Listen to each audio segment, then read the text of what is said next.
Y le agradezco la comunicación esta noche al doctor Arturo Ponce Urquiza, profesor de la UNAM, geopolítico, experto en asuntos de seguridad internacional. Doctor, gracias por su tiempo. Buena noche.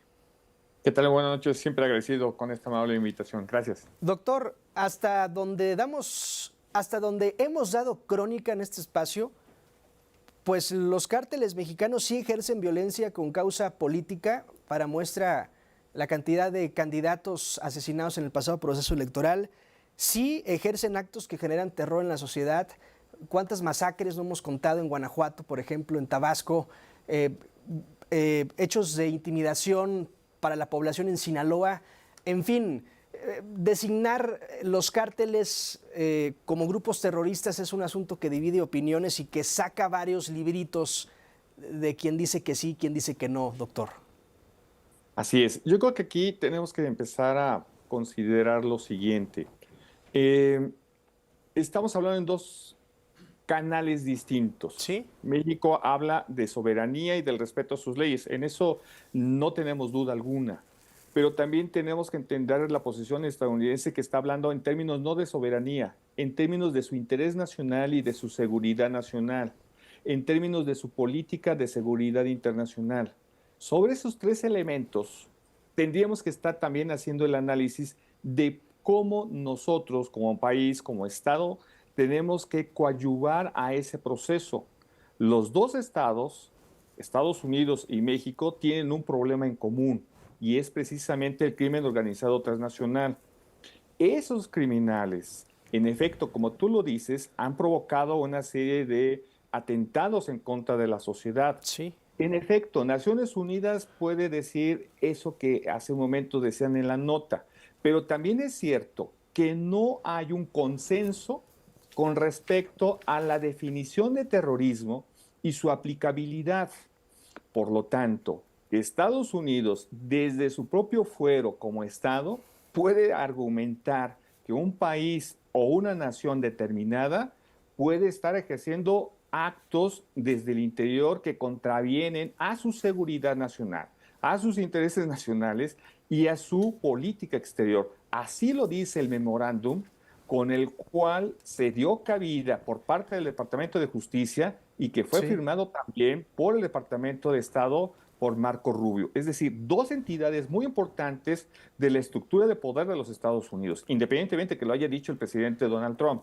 Entonces, aquí, ¿qué es lo que hay que hacer?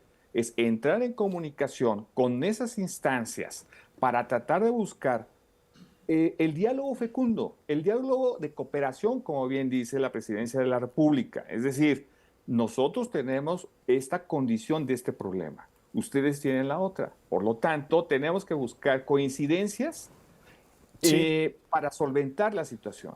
Hay una coincidencia, o que hoy la hace coincidencia la presidenta. El decreto que ayer emitió Trump, que se basa en la ley antimigrante, algo así, la ley nacional antimigrante, más o menos, no habla de intervencionismo, no habla de enviar tropas a otro territorio, habla de sancionar a aquellas personas o grupos que estén involucradas en el narcotráfico directa, indirectamente, incluso si ni siquiera lo saben. Así dice lo que se estipula. Y hoy Sheinbaum envía iniciativas a la Cámara que tienen que ver con el tráfico de armas. Y quien trafica armas en Estados Unidos tendría que ser acreedor de nuevas sanciones, doctor, así lo entendemos y usted nos lo explicará, de nuevas sanciones a partir de lo que se publicó ayer y que entró en vigor hoy en Estados Unidos. Así es. Ahora, aquí hay que entender otro elemento. En el caso de los Estados Unidos es normal la venta de armas, es parte de su modo de De vida. sus derechos, incluso. Por supuesto, tienes toda la razón. Eso nos lleva a otro problema. En México, aunque el mexicano, los mexicanos y mexicanas tenemos el derecho de portación de armas, tiene otra característica de consideración poder obtener el permiso respectivo. Allá no necesariamente. Ahora, segundo, ¿quién está comprando las armas? Que es un poco la discusión que tienen en Estados Unidos con la demanda que se hizo desde la administración pasada. ¿Quién la compra? Y son los grupos delictivos. ¿A través de qué? Una serie de personeros, tanto mexicanos como estadounidenses. Esos es a los que hay que controlar, pero de los dos lados. El problema es conjunto. No es que Estados Unidos nos venga y nos inunde nada más de armas, es que aquí el crimen Sí. organizado está muy bien montado sus estructuras y van y compran los embarques de armas desde Estados Unidos. Pero no hay que dejar de olvidar de esto. No es solamente las armas que pueda vender Estados Unidos, sino también los grandes mercenarios que venden armas en el mundo y que pueden estar en Sudáfrica, que pueden estar en Corea del Norte, que están en la República Popular de China, que están en la Federación Rusa, que están en Europa.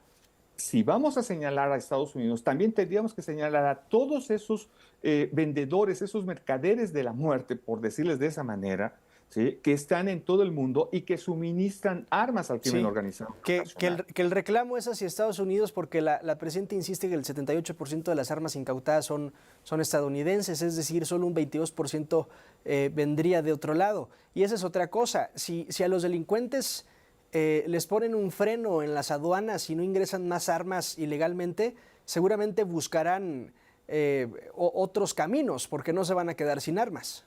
Eso nos lleva justamente a lo que estás diciendo y nos lleva a otro elemento, que los organismos de inteligencia, los organismos policíacos mexicanos y las Fuerzas Armadas tendrían que también estar estableciendo los vínculos de colaboración con esos países donde se esté identificando, donde se están vendiendo armas para el crimen organizado transnacional, cómo frenarlos a partir de nuestras legislaciones y de las legislaciones de esos países y buscar Sí, por ende la colaboración para ir frenando esa situación.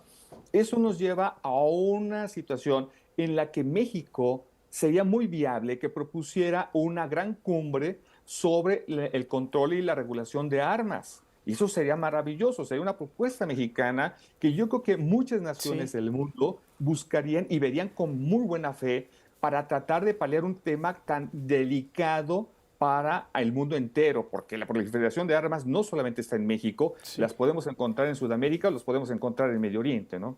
El narcotráfico tiene en una crisis de salud a Estados Unidos, específicamente por el fentanilo, y ese mismo narcotráfico, doctor, tiene a México en una crisis de inseguridad en varias entidades. Al haber estas coincidencias y estas urgencias, y en un mundo color de rosa, ¿por qué México y Estados Unidos no se ponen de acuerdo para acabar con el narco? Es decir, ¿será cuestión de disposición? ¿Será cuestión de tratados? No sé, no se me ocurre. ¿Por qué no lo hacen si nada más pareciera sencillo, pero a ver, vamos poniéndonos de acuerdo y yo hago lo que me toca y tú haces lo que te toca y que se acabe el narco? Mundo color de rosa.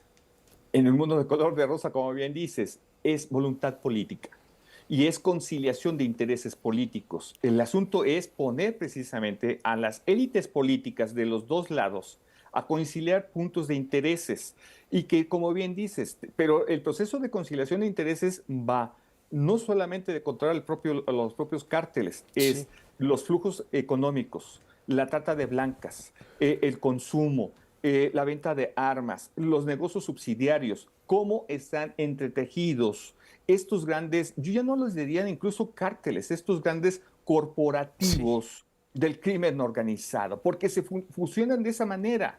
Están tan entrelazados, entretejidos en la economía formal, que tú puedes encontrar buscando y buscando y buscando financiamiento para alguna empresa pequeña y mediana en México, pero también en Estados Unidos y también en sí. Canadá.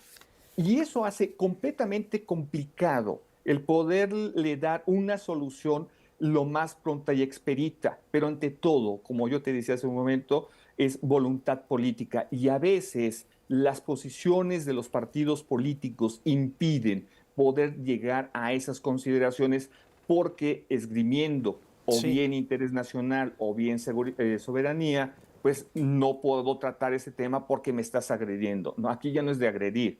El problema es que no están lastimando a esa élite política, están lastimando a la sociedad en Claro. conjunto y es la que sale perdiendo todos los días. Doctor Arturo Ponce Urquiza, gracias por su tiempo, un gusto, buena noche. Al contrario, siempre un gusto con ustedes. Que tengan muy buena Gracias, noche. buena Al noche.